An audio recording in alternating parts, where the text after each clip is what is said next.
အိမ်ရွာမျိုးတွေလာလေတော့အမေခဏခဏလှုပ်ကြွေးဖြစ်တဲ့ဒီကျွတ်ကျွတ်ကလေးနဲ့အရမ်းပဲစားလို့ကောင်းတဲ့ဒီမုံလာဥပြူပိုးရီကျင်တုပ်ကလေးကိုလှုပ်ကြွေးဖြစ်ပါတယ်ပထမဆုံးအနေနဲ့ Grace တို့ဒီမုံလာဥပြူတွေကိုဒီရေနဲ့တန်းတင်သွားအောင်ဆေးကြောပေးပါမယ်ပြီးရင်တော့ဒီမုံလာဘက်တွေကိုချွေမုံလာဥအခွန်တွေကိုခွာပေးထားလိုက်ပါမယ်ပြီးရင်တော့ပိုးရီကျင်လုံးမဲ့ဒီမုံလာဥကိုလှီးပါမယ်ဒါလှီးတဲ့နေရာမှာနောက်ကရောင်းမလေးခံပြီးတော့လှီးပါမယ်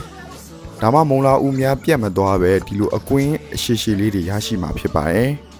။လှီးပြီးသွားတဲ့ဒီမုံလာဦးများကိုပိုးရီကျင်လုပ်ဖို့အတွက်ဗီနီဂါနဲ့စိမ်ပါမယ်။ဗီနီဂါဆိုတာကတော့ဒါရှာလကာယိုပဲခေါ်တာပါ။ဒီထမင်းစားစွန်းနဲ့ငါးစွန်းခန့်ထည့်ပါမယ်။အရသာအနေနဲ့တကြားထမင်းစားစွန်းတစ်စွန်းစားလက်ဖက်သားစွန်းတစ်စွန်းခန့်ထည့်ပြီးတော့အရသာနှံ့တော့မွေပေးပါမယ်။ပြီးရင်တော့ Grace တို့ဒီအစင်သင်းလှီးထားတဲ့ဒီမုံလာဦးပြူများထည့်ပြီးတော့စိမ်ပေးပါမယ်။အရသာများမုံလာဦးတဲ့ဝင်သွားအောင်လို့ Grace ကိုဒီလိုမျိုးဟိုဘက်ဒီဘက်လေးလှန်ပြီးတော့အရသာကိုအပေါ်လောင်းပေးပါမယ်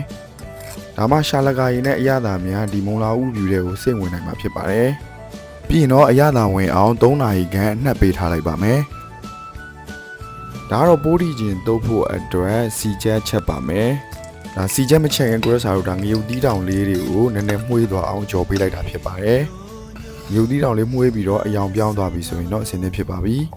ပြီးတော့ငရုတ်တီးတောင်ကြောထားတဲ့စီကိုပဲပြန်သုံးပြီးတော့စီချက်ချက်ပါမယ်။စွန်းနှုံးမုတ်ထည့်မယ်ကြက်သွန်နှီးပါပါလှီးထားထည့်ပြီးတော့ကြော်ပေးပါမယ်။ကြက်သွန်နှီးကိုဒီလိုမျိုးခြောက်ပြီးတော့ရွှေအိုရောင်တန်းသွားတဲ့အထိကြော်ပေးလိုက်ပါမယ်။ပြီးတော့ Grace တို့မြေပဲနဲ့ပစုံကြောက်ထည့်ပြီးတော့ထောင်းပေးပါမယ်။ဒီမြေပဲပစုံကြောက်ထောင်းထားလေးညက်သွားပြီဆိုရင်တော့အဆင်သင့်ဖြစ်ပါပြီ။ကဲဒါကတော့အရသာစိမ်ပြီးနှက်ထားတဲ့ပိုးရီကျင်လေးဖြစ်ပါတယ်။ရေနဲ့တန်းကျင်သွားအောင်ထပ်ပြီးတော့ဆေးကြောပေးပါမယ်။ရေဆေးပြီးဆိုရင်တော့အထက်ကအချင်းတများထွက်သွားအောင် Grace တို့ဒါညှစ်ပေးလိုက်တာဖြစ်ပါတယ်။ကဲဒါကတော့ပိုးရီကျင်တုပ်လုပ်တဲ့နေရာမှာပါဝင်ပစ္စည်းတွေဖြစ်တဲ့ဒါမုံလာဦးပိုးရီကျင်ရယ်ဒီဘက်ကတော့ကြက်သွန်နီစီချက်ကဲဒီဘက်ကတော့ငရုတ်တီးစီချက်ဒီဘက်ကတော့ပစုံချောင်းနဲ့မြေပဲထောင်းထားတာရယ်နှမ်းနဲ့လှော်ထားတာရယ်တို့ကိုအစင်းနဲ့ပြုလုပ်ထားပါမယ်ကဲပေါင်းပစ္စည်းများအလုံးစင်သင့်ဖြစ်ပြီဆိုရင်တော့ဒါပိုးရီကျင်တုပ်ဖို့အတွက်ကြက်သွန်နီစီချက်ထည့်ပါမယ်ကြက်သွန်နီကိုမိမိတို့စားညင်သလောက်ထည့်နိုင်ပါတယ်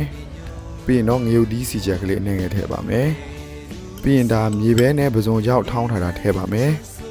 နှမ်းအနက်ထည့်ပါမယ်အရသာအနေနဲ့စားအနှဲငယ်နဲ့အချို့မုံအနှဲငယ်ထည့်ပါမယ်ပြီးရင်တော့အရသာများဒီပိုးရီကျင်တွေကိုစိတ်ဝင်အောင်ဖြည်းဖြည်းချင်းဖွားဖွားချင်းထည့်ပေးပါမယ်အရန်ဖိနေဒီပိုးရီကျင်လှီးထားတာလေးပုံပြတ်သွားမှာဆိုလို့ပါနေပြီးသွားပြီဆိုရင်တော့စားမဲ့ပကံလေးတွေကို Grace တို့ပိုးရီကျင်တုပ်လေးကိုထည့်ပေးလိုက်ပါမယ်